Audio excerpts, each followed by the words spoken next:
And we're here with Professor Ben Schuler of the University of Zurich, looking at the interaction dynamic of disordered proteins. Thank you so much for joining us this morning on the very first day of the conference. We're going to take a quick look at your research, focusing on molecular mechanisms of disordered protein interactions. How do these interactions differ from a textbook understanding of folded proteins?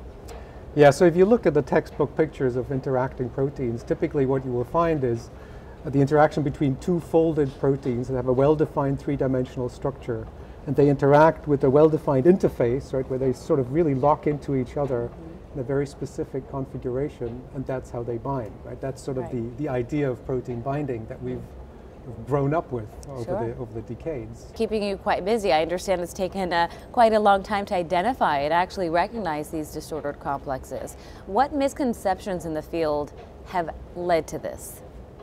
Yeah, so historically, I mean, you must realize that we only know since the 1950s that proteins are well-defined sequences of amino acids.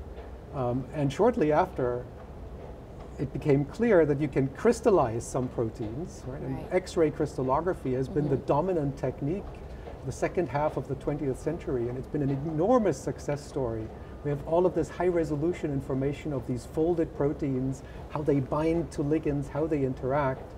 And so it was only towards the end of the 20th century when really evidence for these disordered proteins accumulated.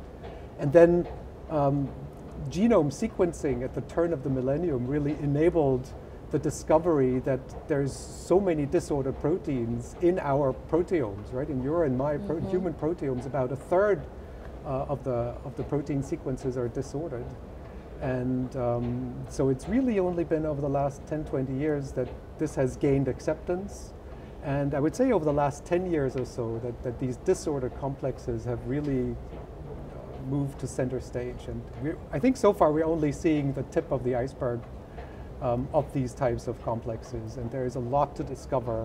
And we're discovering a lot of new interaction mechanisms and the like. Yeah, and so on Wednesday there will be a symposium on this topic here on Wednesday afternoon at the Biophysical Society meeting, where 4 speakers will illustrate their recent results on the topic. So many different minds coming together to try to understand this. Still seems like an evolving topic. Oh, it is, certainly.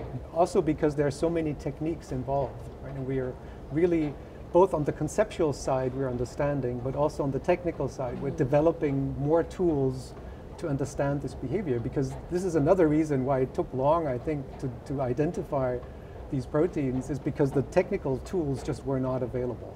Incredible. And so this has really changed our view of proteins over the decades. Well, thank you so much for that. So much more work to be done over at the University of Zurich.